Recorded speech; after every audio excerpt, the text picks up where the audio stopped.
Well, good evening, everybody. Oh, look at all of you here.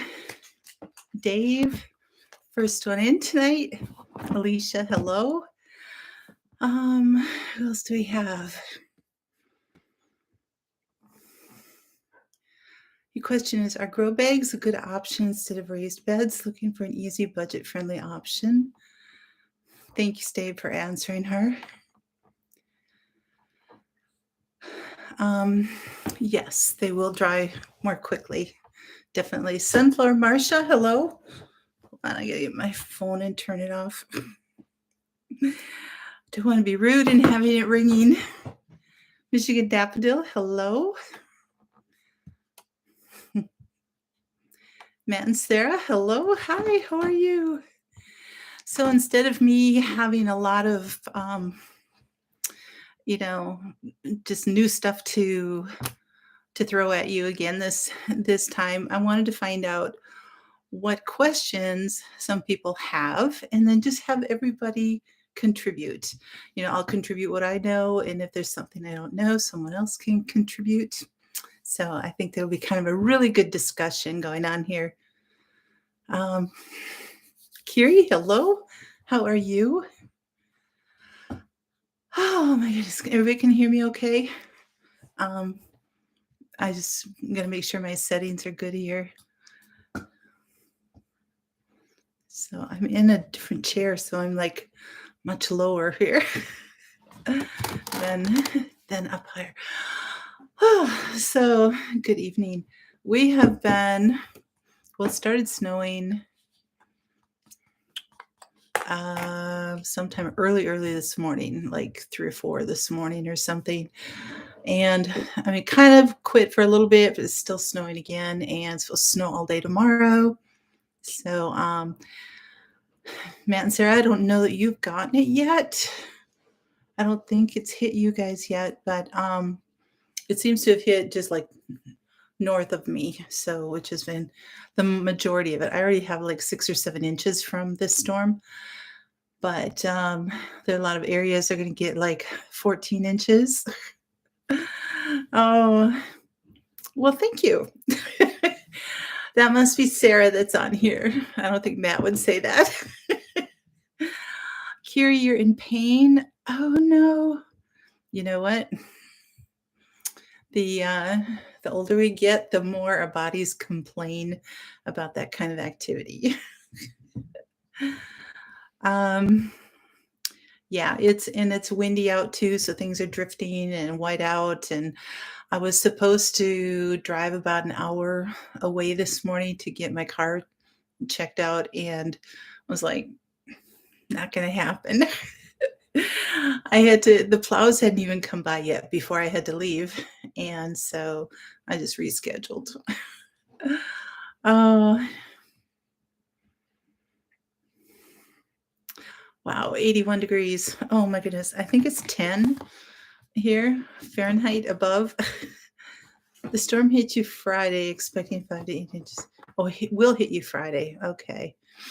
Hey, Patty. Hello. I'm counting on you for your expert input tonight too. So I'm glad you're here. I was going to message you and see if you're going to be on, but I'm glad that you're here. Hickory Craft Farm, yay! Thank you for being here. I'm so glad.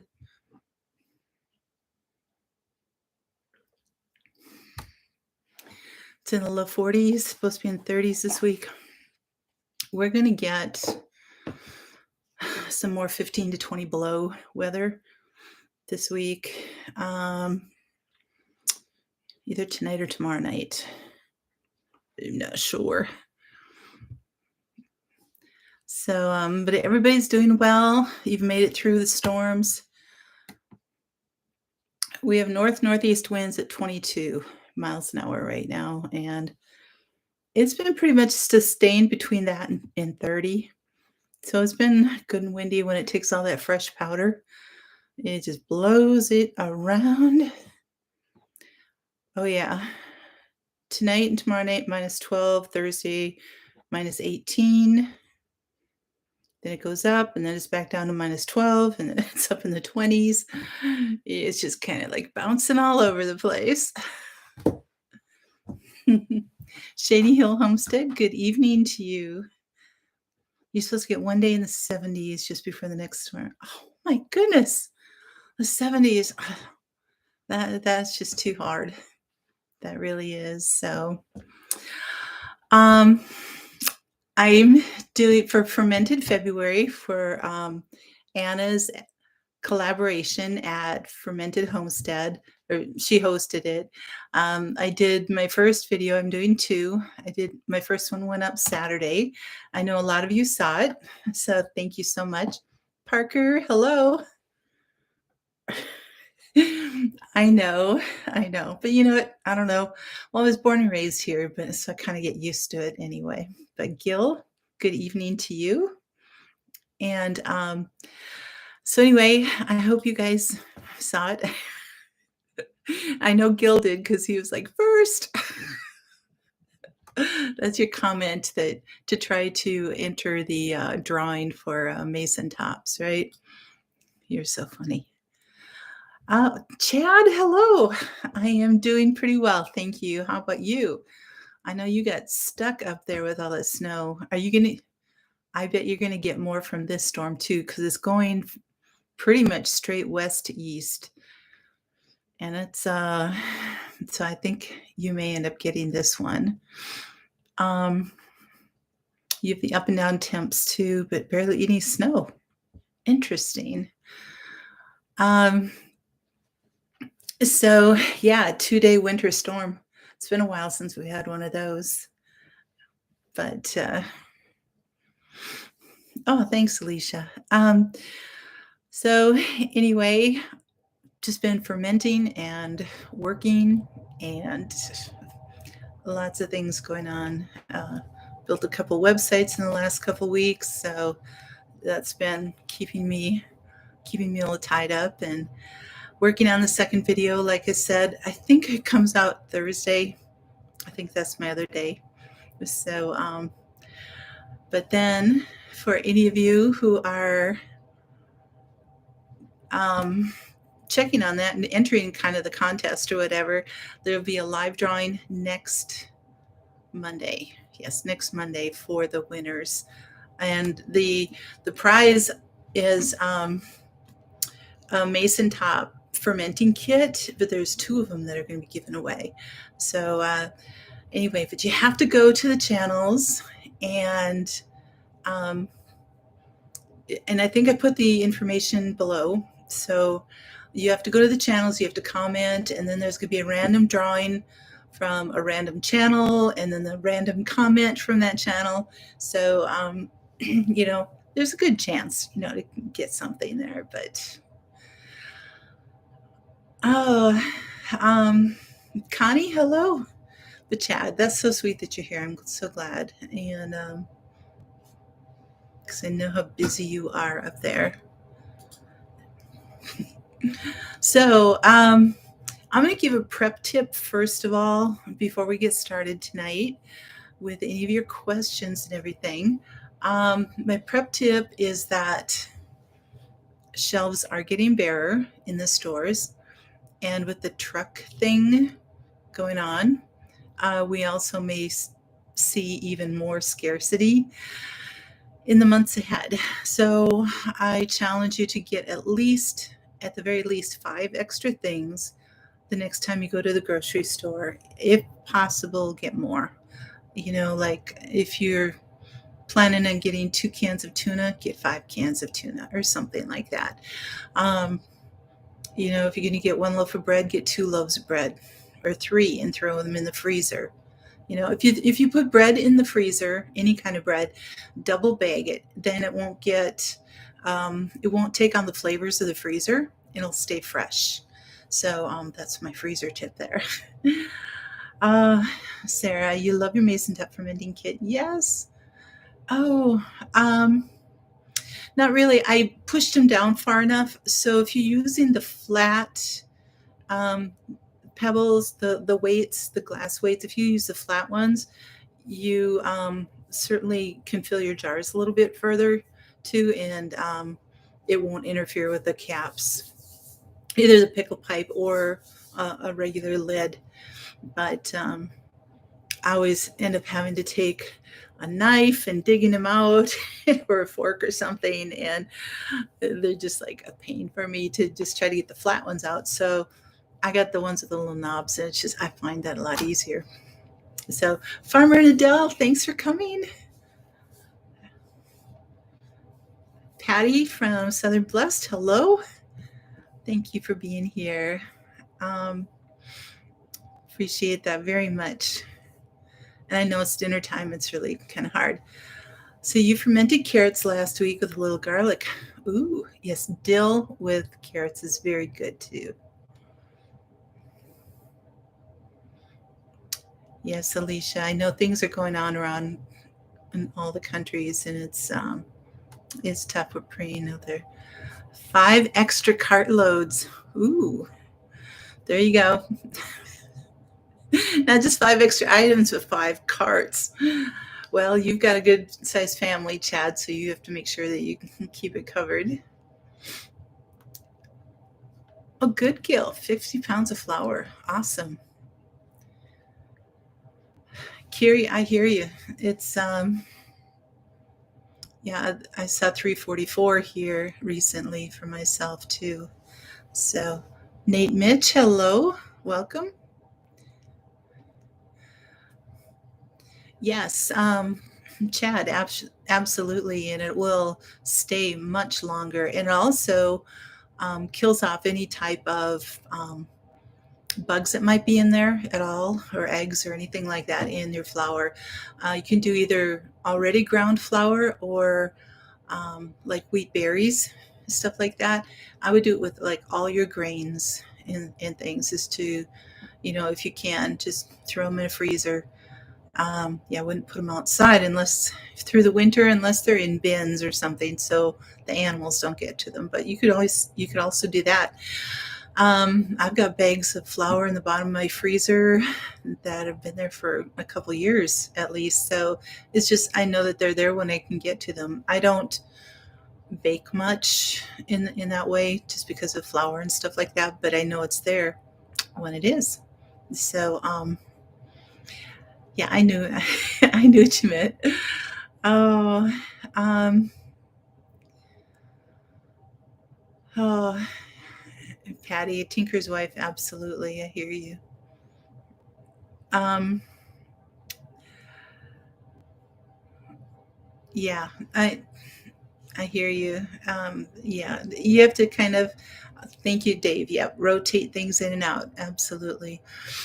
Chad, when you defrost it, you do need to open up the bags to let the moisture out, that kind of thing, before you would seal them up again, or put them in another container or something.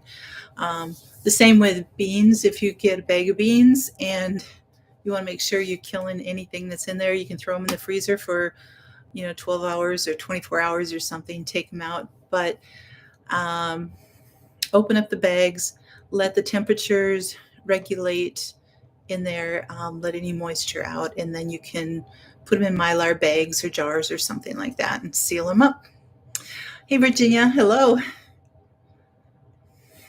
There you go. Make cookies from yep, I can certainly do that. I've got them bagged really well in the freezer, so, but Christy, hello. Lots of good people on here. Thank you so much for coming. Really appreciate that. So, any questions to start with? I know, Alicia, you had a question right away about grow bags. And yes, grow bags are a great alternative for moving things around and everything. I think you want to be careful on what you put in there. Like if you're going to put, I think lower height vegetables work better because they're so flimsy and everything. Like if you're going to plan on putting a tomato plant in there, they get very tall, very heavy, and they need a lot of support. So You could have it in a grow bag next to like a railing or something, like if it's out on your deck, or something like that. You can attach the tomato plant, the stem, and everything, the stalk, to the railing so that it wouldn't flop over. Um, by the way, grow bags are great for lower profile vegetables, beans, potatoes, different things like that. So those work out really, really well. Otherwise, I would use a more solid pot, a stiff container, plastic one or something, or that, if you need to grow anything tall in there. But like Dave said, it will also grow bags and containers, but especially grow bags because they're so porous. You will need to water them more often. Um, you freeze, thaw, and freeze all your storage flour, rice, beans.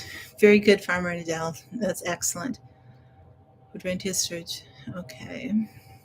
Who do we have here? Oh, thank you. Thank you, Patty. That was so sweet. Hugs to all of you too. Um, I don't get very many in my life, so that I appreciate that very much. I really do. You're hoping to be able to let the ducks out of the garden so you can start planting. Yay. You're going to be moving back to, oh, Nate, excellent. I start my garden in ground, in my beds and everything, whatever I transplant or start from seed, I usually do it June 1st. Memorial weekend is only a few days before that, so I can say after Memorial Day, but I kind of like just in my brain kind of gear for June 1st because I've planted before in May and even like in the middle of May, and sometimes the ground is just still too chilly. At night it's still too cold. We might get a frost yet again up until like May 20th, 25th, something like that. But it's more of the soil temperature that I really have to be careful of because I've planted a full bed of beans and then it gets cool and it's rainy and everything, and they all just die right in the soil. Nothing germinates. So if I wait a week or two till June and plant them, they just grow like crazy. So it's not worth it to me to be wasting all the seed and all that time and everything, all that effort. It is going to be a huge adjustment from California. Absolutely. Porcelain.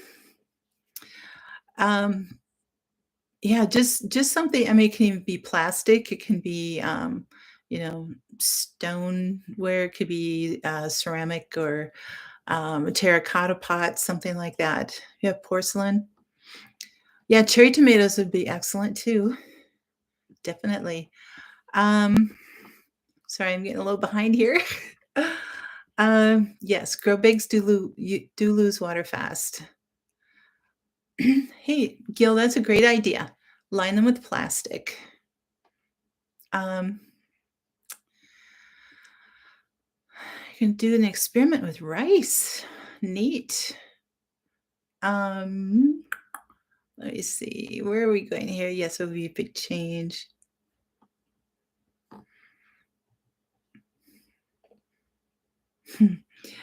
So, what is the best soil for tomatoes?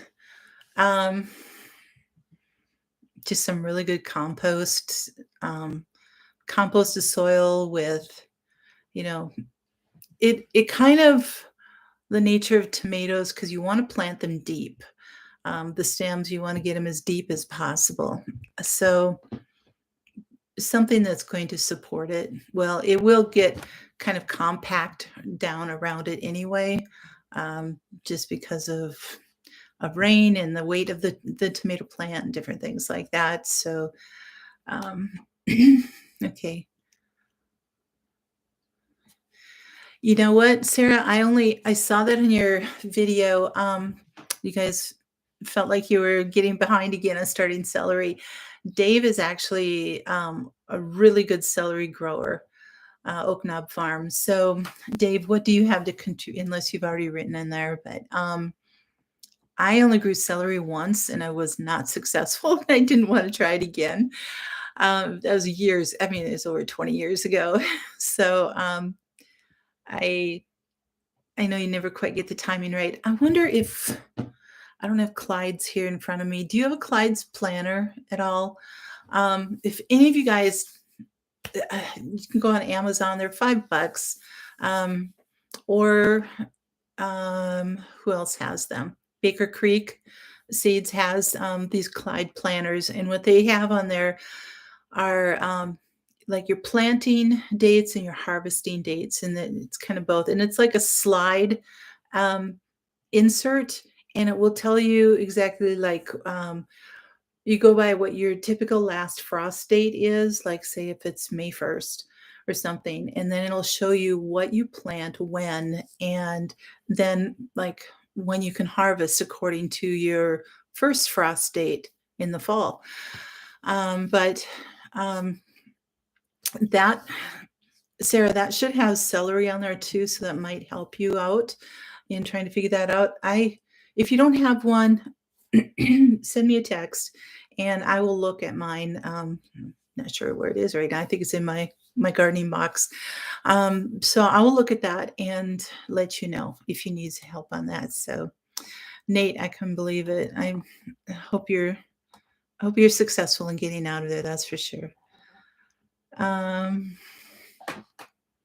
Been consistently planning 2 weeks early for 5 years, so that is true. I mean, last summer, holy buckets, it was 100 degrees in the middle of May, and I always thought it's like, okay, this is just like a 1 or 2 day thing, and it just didn't really cool off after that. So, we'll see. He's jumping at the bit to get new chicks in a garden, and it's still I'm probably really late, really behind here. So sorry. Do you see your Instagram? So that's a great idea. The meat thermometer, checking the temperature of the soil.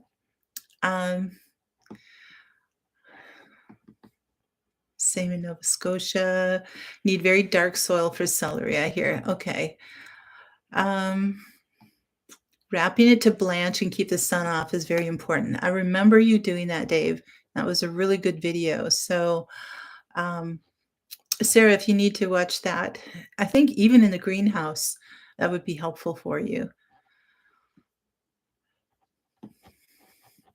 Oh, Parker, I'm sorry. I'll be praying for you, Grandpa. So, all right. Southern Blast just got back from there this morning. Andy's working fencing for my dogs. Nice. If you plant celery at the wrong temp, it will get bitter and bolt. Okay. Is that a cool weather crop, Dave? Is it better to plant it early and get it started like lettuce and spinach and different things like that? Just wondering. So I'm starting to get caught up here, guys. Put an egg. Yes, sunflower Marsha. I've been doing that too since I found that out from Jess a few years ago when she told about that. And I've had great tomato plants actually. So I will start my tomato plants about 6 to 8 weeks before I plant them. So probably beginning of April, I'll start my tomatoes. End of March, I'll start my pepper plants. So this is all geared on planting June 1st. Tomato plants, I hope to get them a good 2 feet tall. And so that there's a really good tall stem. And then you want to remove all of the lower leaves, leave on, 2 or 3 sets at the top, but remove all the lower leaves because the nature of the stem of the tomato plant, it's got like all this little fuzzy stuff on it. And that whole thing, as long as it gets buried below the soil, it will put out roots from that stem. So it's not just from the bottom, it's from the whole thing. And that's what makes it so sturdy and stable. But it also takes up lots of nutrients. Hey, Sean, how are you? Um, so as it's drying up all these nutrients, one thing that tomato plants need to help prevent the tomato itself as it's forming, where the blossom was, that it can rot in there, and we call that blossom end rot. And so that's a sign of low calcium in there. So one of the things I do when I dig my hole, I like to put a good 12 inches down. And so I dig my hole deep, put some trifecta in there or other fertilizer, that can give a lot of nutrients there. And also put a raw egg in there and crack it with the shell, just in the shell. You don't want to, you want to leave that in there because the shell's got lots of calcium. And just put it down in there, put some water in there, and then stick the plant in there and fill it all in. Now, sometimes, only the top little bit of my tomato plants are showing like this, but they've got 10 or 12 inches below the soil. And so, hey, never enough time. Hello, thanks for being here. So, yes, like Dave said, bury them as deep as you can. Yep, put the shell everything in there. You can just throw it in there, but it helps. I'll just take the shovel and or my little spade thing, and just give it a whack so that it cracks.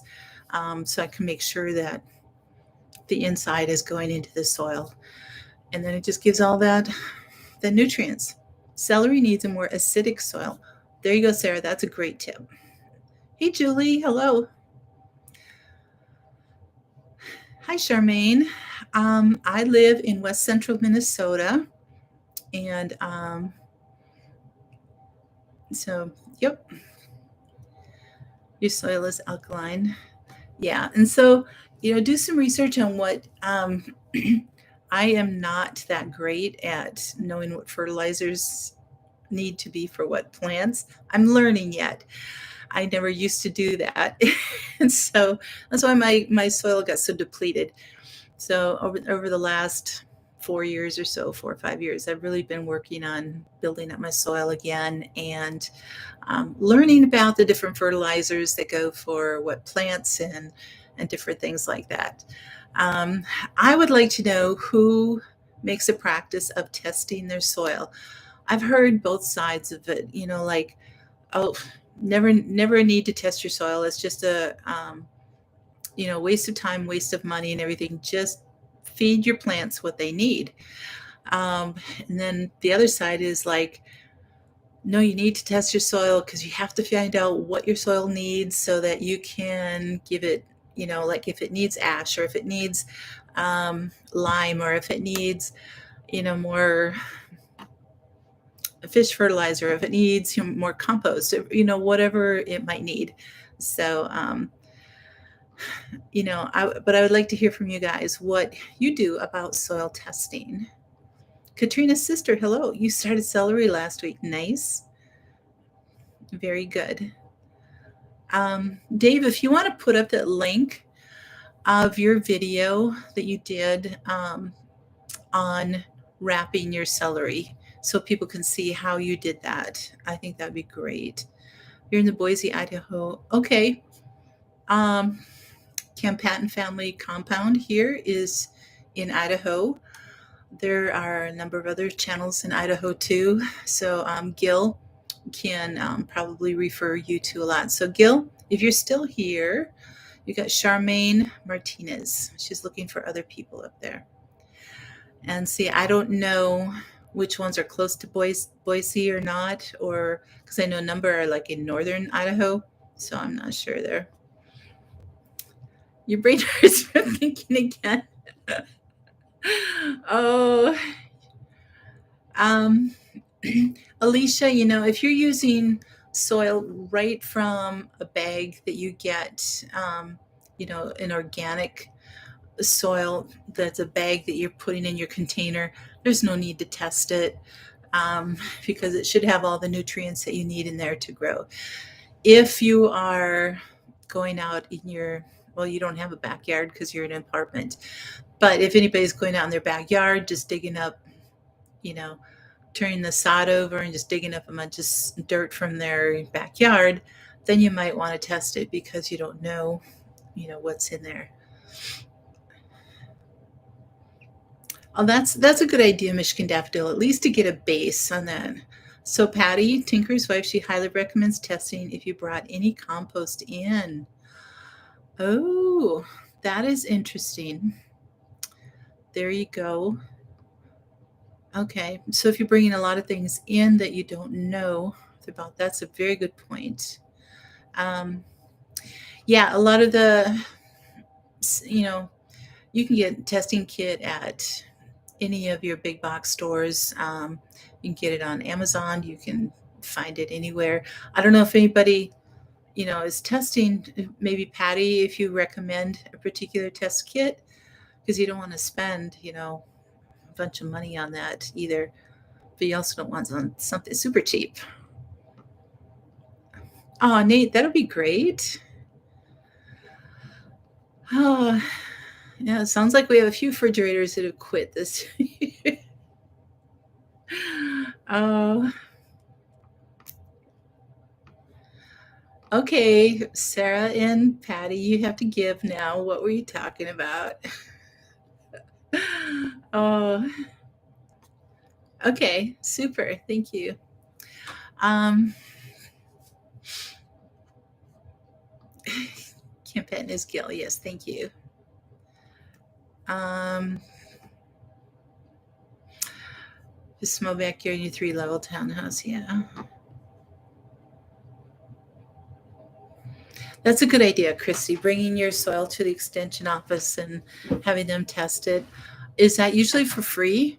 Um, I have not done that with them at all. I mean, I've brought bugs to them and stuff like that. It's like, could you identify these for me, please?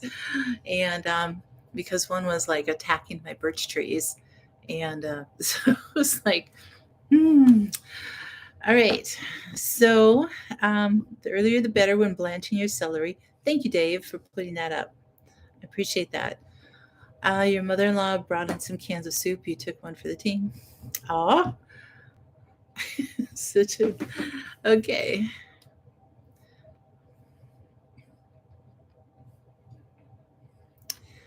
Um, so I missed some here. You guys are rocking it here tonight. Recommend contact the county master gardener office to get those. Okay. That's a great idea.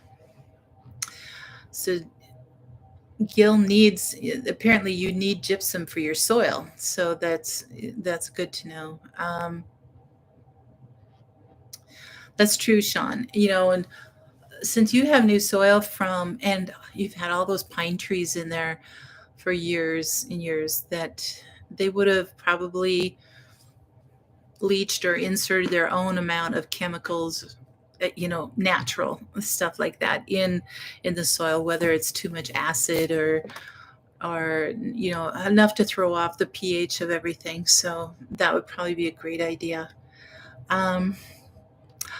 Debbie, thank you. Debbie Bullion, she said that my gardener sells the test kits. Nice. Oh, I hear you. Yes, that is a brain buster for me too, Patty. So you're eating while watching. Nice. Okay. I think I'm caught up here. Gypsum takes a while to work. Okay.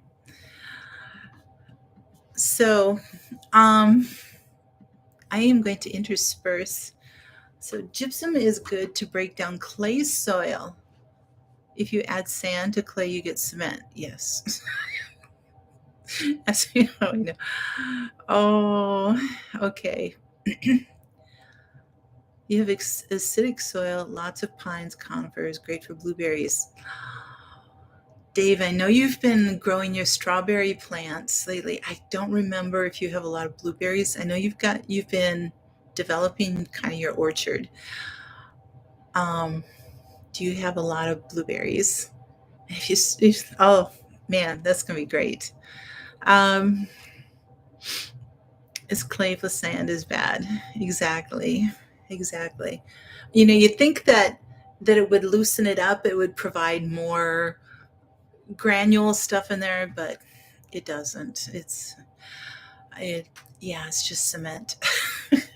It's like making cob without the straw, right? It's just making bricks pretty much. You've got 18. Ooh, nice. Maybe 20. Did they produce this year well for you? Um, I just don't remember. There's so many videos that I end up seeing, but that would be awesome. Okay, for a little bit of lightheartedness, I'm gonna give you a few Sven and Oli's tonight in the middle of all this. How's that? So it's not just all serious stuff. Okay. Sven and Oli are flying a plane over northern Minnesota. Oli is the pilot, and they are approaching their destination. Sven looks out the window and sees the runway in the distance. He notices the runway looks rather short and says, "You know, Oli, that looks like a really short runway." Oli replies, "Oh, don't worry. This is a small plane after all. There's plenty of space for us to land." And you guys have probably heard this one already, but as they get closer, Sven sees that the runway is indeed very short. And he says, "Oli, I don't know about this. It looks like that runway is too short." Oli says, "Okay, I'll press the brakes as hard as I can when we come down. How about that?" But Sven isn't reassured very much. At this point, he can see that the runway is almost certainly too short for them to land. He says, "Oli, this runway is way too short. We're gonna crash." Oli says, "Oh, shut up. I'll just put the plane in reverse as soon as we land. That'll do it." So the plane touches down, and despite Oli's best efforts, they do go off the runway and into the fence. The plane flips over a few times and is heavily damaged, but luckily, both Oli and Sven are relatively unharmed. The two climb out of the wreckage, and Sven says, "You see, I was right. This runway was too short." Oli looks up and down the runway, and then he says, It was really short, but look at how wide it is."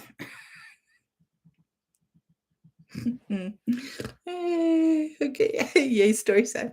You guys love it. Wild blueberries were a bust this year.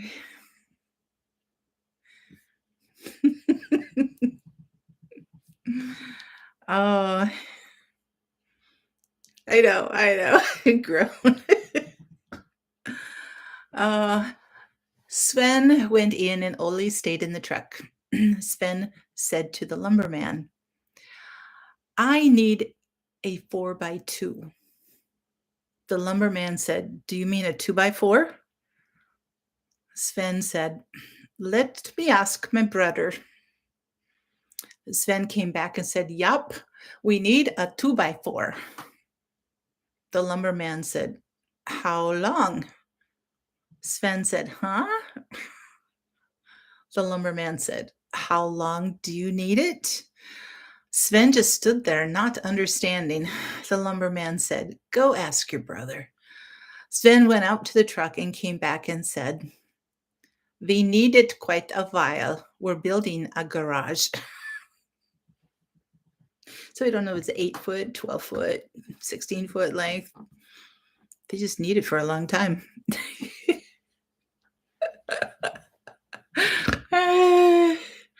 Oh, I love to see all the laughing. That's so great. Minnesota's worst air disaster occurred earlier today when a Cessna 152, a small two-seater plane, crashed into a Norwegian cemetery there early this morning. Ole and Sven, working as search and rescue workers, have recovered 826 bodies so far and expect that number to climb as digging continues into the night.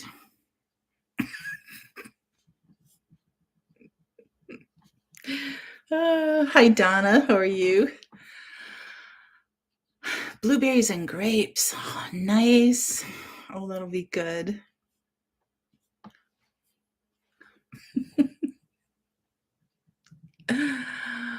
Ole and Lena went to a fair. Ole was fascinated by the airplanes and asked the pilot how much a ride would cost. $10 for 3 minutes, replied the pilot. That's too much, said Ole. The pilot thought for a second and then said, I'll make you a deal. If you and your wife ride for 3 minutes without uttering a sound, the ride will be free. But if you make a sound, you'll have to pay $10. Ole and Lena agreed and went for a wild ride. After they landed, the pilot said to Ole, I want to congratulate you for not making a sound. You are a brave man. Maybe so, said Ole, but I got to tell ya, I almost screamed when my wife fell out. Hello, everybody. Yes. Oh, Matt is here. Sarah had to read a book to the kids. Okay. Well, hello, Matt. I like how you tag team. That's great.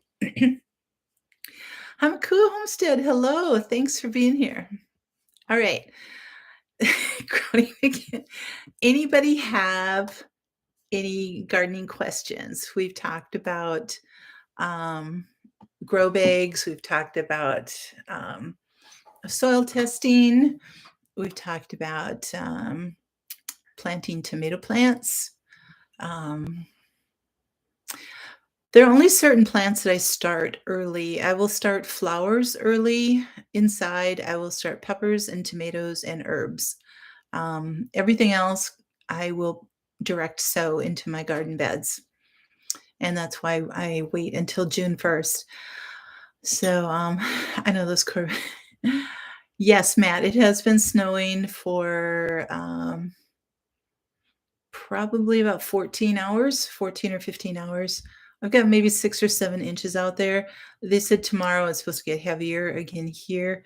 It's like the storm shifted a little bit north. So I only got like the tail end of it. I didn't get the bulk of it. And then what's coming tomorrow is supposed to shift a little bit south of me. So hopefully I won't get too bad. I won't get the 14 inches bit of stuff. So growing garlic and bok choy tips. Garlic. I have never grown bok choy. Probably because I've never actually purchased it and eaten it in a recipe, so I don't really, my beds are limited in space, so I plant the things that I know that I'm going to use and eat. But bok choy seems very, very interesting. So if anybody else has grown bok choy, appreciate that. Any tips on that? Garlic, you have to plant in the fall. Yeah, because you're in Michigan. So definitely plant that in the fall. You plant it, a few inches deep with, make sure that you put fresh compost in, fertilizer and stuff like that. Put it in a few weeks before winter will start. So you want to give it a chance to start sprouting and growing up a little bit, and then cover it with a lot of straw and make sure that it's kind of protected in that way. And then it just starts growing this next spring. And you harvest it in midsummer. Matt, I know that mine didn't grow this year. So when did you end up harvesting your garlic? Was it around August or something? I'm trying to. You've started onions and leeks so far, the slow crops, yes. Um, yeah, definitely start those 12 to 16 weeks before planting. You have had mixed results with bok choy grows. We found only a few of the plants did well. Okay. See, I don't know you know, if bok choy needs a certain um, a specific climate, different things, specific soil. Um, is that a Japanese plant or is it a Chinese plant? I don't. Um, Bok choy definitely early. Okay. Thank you guys.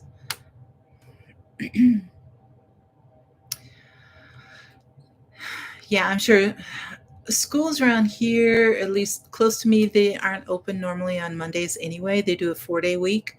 Um, but I imagine they're going to be closed tomorrow, I think, because we've got a second round coming. Yeah, 2-day storm. You did your first garlic this year, a 10-foot row, maybe 100 cloves. Okay. Hey, Glenn, good evening to you. Um, okay, that's good to know, Dave. Bok choy hates the heat. A lot of Japanese plants, because I think that one's a Japanese plant, I'm not sure, but because Japan is an island, but it's a very mountainous island in a lot of parts of it, and it is a little bit of a cooler climate there. You get the ocean breezes and you get everything there, so it's not like Missouri or land where you're landlocked and it gets to be 120 degrees or something there. So a lot of things that grow better there. I know because I did like a red carrot one year. I think it was Kyoto red, something like that, and it bolted really quickly, whereas all my other carrot varieties never bolt, and that just went like crazy because it's not the type of seed that um, it can take the heat, or not only just the seed but the carrot. It's so when it's native of another country like that, it's you have to kind of take that into consideration when you're going, because you're going, oh, this is a pretty, I'm going to try to plant this. But it's like, okay, if it's native to another country that doesn't get over 80 degrees, it's like, and, we get over 100 in the summer, 105, 100, whatever. It's like, it might not work. Or plant it later in the summer so it becomes a fall crop or something like that. That could work too. Hey, Eliza, how are you?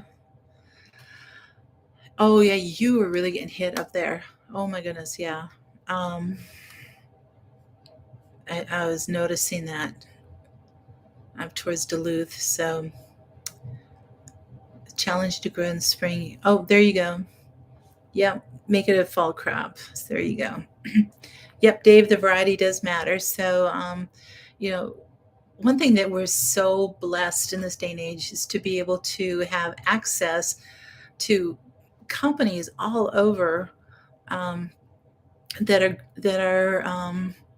providing different kinds of seeds, different varieties of things. And so, if something is grown in India or Japan or other parts in Asia or Northern Europe or something like that, that we can find the varieties that will grow well for us. And I think that's really, really important to do. Bok choy like shade too. Oh, okay. Um, yeah, Christy, that's a very good point. Excellent point. You can't eat the grass channel, grows a lot of bok choy. Okay. Okay. Well, that's good to know, Katrina's sister. Thank you. A 3-foot drift outside your front door. Ooh, yeah, because the wind is taking all that beautiful snow there and doing that. So good point, Glenn. How to garden. Treat it like cabbage, like a brassica that's out there. So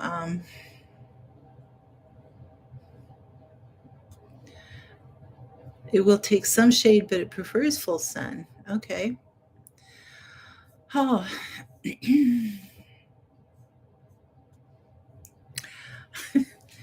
Sven and Oli went hunting for deer one day. As good hunters always do, they stopped to ask the farmer permission to hunt. The farmer agreed to let the two hunt, but warned them that he had a very large farm and it was easy to become lost. He told the two hunters that if they got lost, to fire 3 shots into the air and he would come get them. This sounded like a good plan, and they were off. About a half hour later, the two found themselves totally lost. Sven said, Ole, I believe we be lost. You better fire 3 shots into the air. Yeah, I think you're right, Sven, said Ole. We better get that farmer going. So Ole fires 3 shots into the air with great expectations of seeing the farmer. A half hour passes and no farmer. Sven says, Ole, I think you better fire 3 more shots into the air. The farmer has not come yet. I can't, said Ole. I run out of arrows. Oh, those two are so, their elevator does not even go up to the first floor. Oh.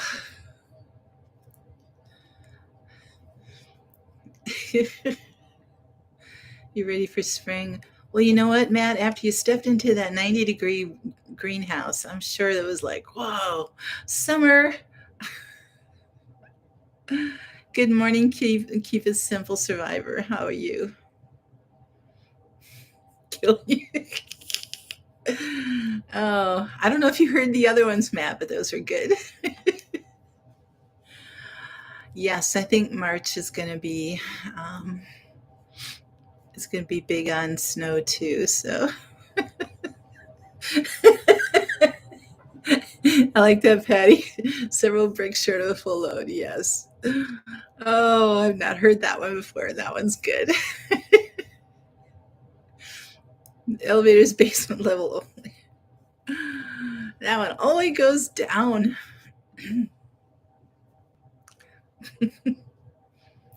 Oh, I bet it is, Glenn. Spring is there. So, Tony, hello. How are you? Well, we've got about 7 or 8 minutes left here. So, Oli was having trouble with his son, Halmar, in school. In most respects, Hjalmar was getting good grades, but in math, he was having a lot of difficulty. I think, there's a number of people here who could probably relate to that. Oli tried talking with the teacher, but he informed Oli that everything had been tried. The principal at school said the same. Both Oli and Lena tried tutoring Hjalmar, but things only got worse. Well, if you got Oli and Lena trying to teach him math, I can imagine. Their elevator doesn't go very high. It is snowing. Keep it simple. We got a 2-day snowstorm going on here. So finally, Oli and Lena decided to enroll Hjalmar. It's Hjal, Hjalmar, in a parochial school. After about 3 weeks, the report cards came out, and Hjalmar had gotten an A in math. Oli and Lena were proud as could be, but were also quite curious. And so they asked Hjalmar, how did you do it? How were you able to get an A in math in this here school? Hjalmar replied, I knew I had to shape up real fast. On the first day at the new school, we all went into the church for morning devotions. And I looked up at the front wall and saw this huge plus sign with a man nailed to it. And I knew right there and then that this school was real serious about math.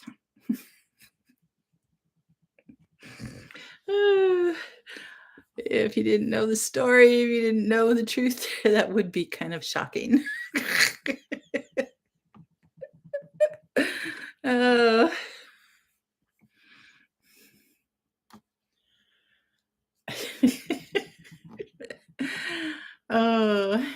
there's one more that's kind of funny. Sven and Oli were coming home late one night from the local bar.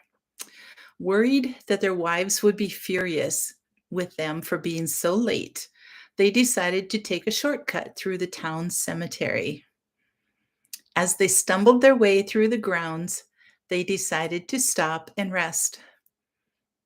The town had just paid for the restoration of some of the tombstones, and several had been reset with supporting wire attached to nearby trees.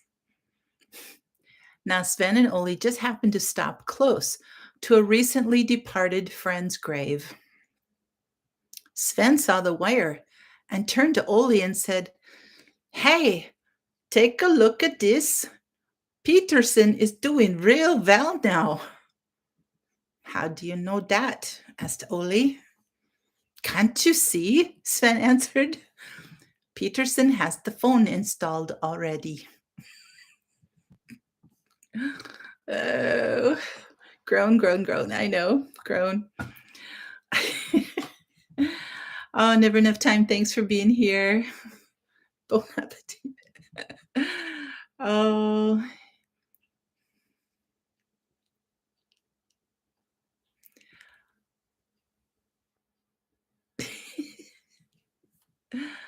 Oh, goodness sakes. You've grown. Exactly. So, alrighty. Any last little question, thoughts, plans, ideas, or anything like that? Again, we still have the Fermented February collaboration going on. I have another video coming out later this week on my next ferment.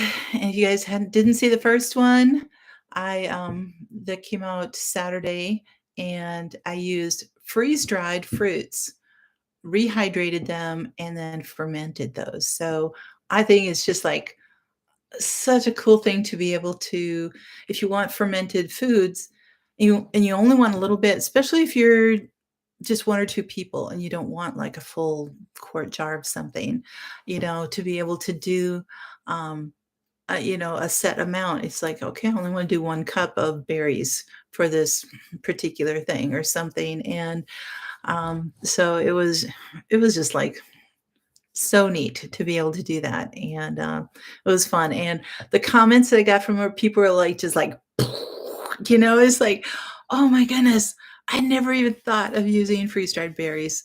So it was just so great. So thank you, Virginia, for coming. Appreciate it. Anybody else who's had to leave early, I appreciate that.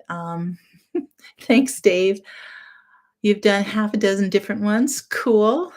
Very nice. Rem's Family Farm, thank you for being here. Appreciate it. Thanks, Matt. I thank you for that. All right, guys. Well, it's just about 7 and Central Time here. And I've got a few more lives tonight to moderate and everything. So I want to thank all my moderators here tonight. You with the Blue Wrench, you guys are great. You're just super. You're so welcoming to everybody that comes on, and you're helpful and you protect my channel, and I appreciate it very much. So you guys check out the Blue Wrenches if you need to. I know it's 8. And you guys just take care. God bless. Always have hope, and have a great week. And we will see you next Monday. All right. Good night.